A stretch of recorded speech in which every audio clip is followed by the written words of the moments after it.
പുതിയൊരു വീഡിയോയിലേക്ക് എല്ലാവർക്കും സ്വാഗതം. ഇന്ന് നമ്മൾ നെല്ലിക്ക വെച്ച് തയ്യാറാക്കാൻ പോകുന്നത് നല്ലൊരു സ്പെഷ്യൽ റെസിപ്പിയാണ്, നല്ലൊരു സ്വീറ്റ്സ് ആണ്. അതിനായി ഒരൽപ്പം നെല്ലിക്ക എടുത്തിട്ടുണ്ട്. അടുപ്പത്ത് ഒരു ഇഡ്ഡലി പാത്രത്തിൽ ഒരൽപ്പം വെള്ളം വെച്ച് കൊടുത്തതിന് ശേഷം ഇതിലേക്ക് നെല്ലിക്ക വെച്ച് കൊടുക്കാം. നെല്ലിക്ക വെച്ച് കൊടുത്തിട്ടുണ്ട്. ഇതൊന്ന് ആവിയിൽ പുഴുങ്ങിയെടുക്കാം. മൂടി വെച്ച് കൊടുക്കാം.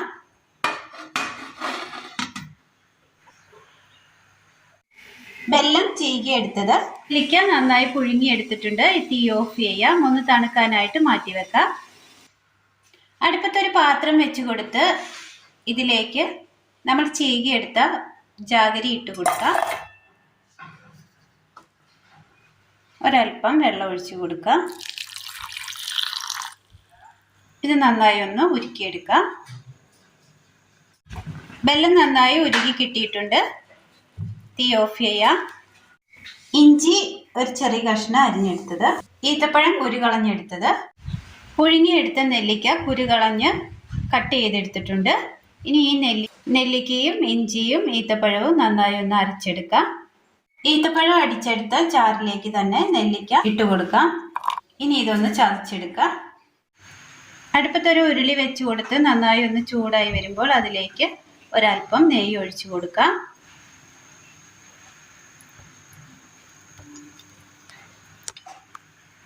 നെയ്യ് നല്ലതുപോലെ ചൂടായി വന്നിട്ടുണ്ട്. ഈ സമയം ഇതിലേക്ക് 2 ഗ്രാമ്പും ഒരു ചെറിയൊരു കഷ്ണം പട്ടയും ഒരു 4 ഏലക്ക പൊടിച്ചതും ഇട്ട് കൊടുക്കാം.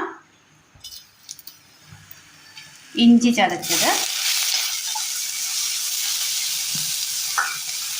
ഈത്തപ്പഴം ചതച്ചെടുത്തത്,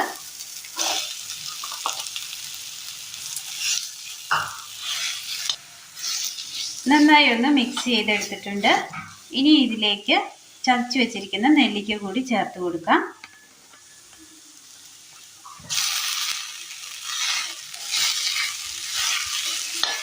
ഇനി ഇത് നന്നായി ഒന്ന് മിക്സ് ചെയ്തെടുക്കാം.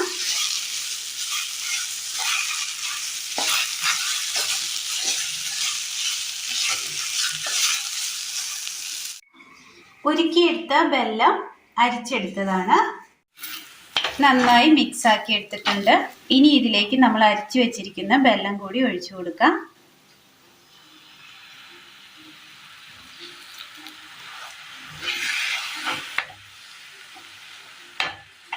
ഒരു പിഞ്ച് ഉപ്പ്, നന്നായി മിക്സ് ചെയ്തെടുക്കാം.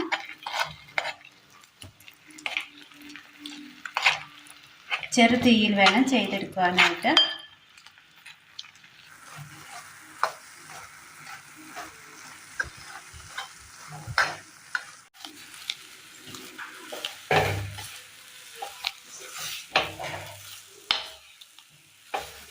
നന്നായി വഴന്ന് കിട്ടിയിട്ടുണ്ട്. ഇതിലെ വെള്ളമൊക്കെ ഒന്ന് വറ്റി വന്നിട്ടുണ്ട്.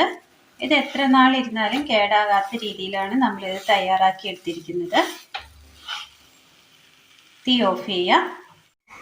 വരട്ടിയെടുത്ത് നമ്മളൊരു പ്ലേറ്റിലേക്ക് ഇട്ട് കൊടുത്തിരുന്നു. ഇനി ഇതിന് മുകളിലായിട്ട് പംകിൻ സീഡ് കൂടി ഇട്ട് കൊടുക്കാം. ഇനി നന്നായി ഇതൊന്ന് മിക്സ് ചെയ്യണം. അങ്ങനെ നമ്മുടെ നല്ല ഹെൽത്തി ആയ നെല്ലിക്കയും ഈന്തപ്പഴവും വരട്ടിയതാണ്. ഡെയിലി ഓരോ ദിവസവും ഓരോ സ്പൂൺ വെച്ച് കഴിക്കുകയാണെങ്കിൽ ശരീരത്തിൽ ബ്ലഡ് ഉണ്ടാകാൻ വളരെ നല്ലതാണ്. അപ്പോൾ എല്ലാവരും ഒന്ന് ചെയ്ത് നോക്കണം. അഭിപ്രായങ്ങൾ കമൻറ്റ് ബോക്സിൽ അറിയിക്കുവാൻ മറക്കരുത്. ഇന്നത്തെ വീഡിയോ എല്ലാവർക്കും ഇഷ്ടമായി എന്ന് വിചാരിക്കുന്നു. ഇഷ്ടമായ ലൈക്ക് ചെയ്യാനും ഷെയർ ചെയ്യാനും സബ്സ്ക്രൈബ് ചെയ്യാനും മറക്കരുത്. Thank you.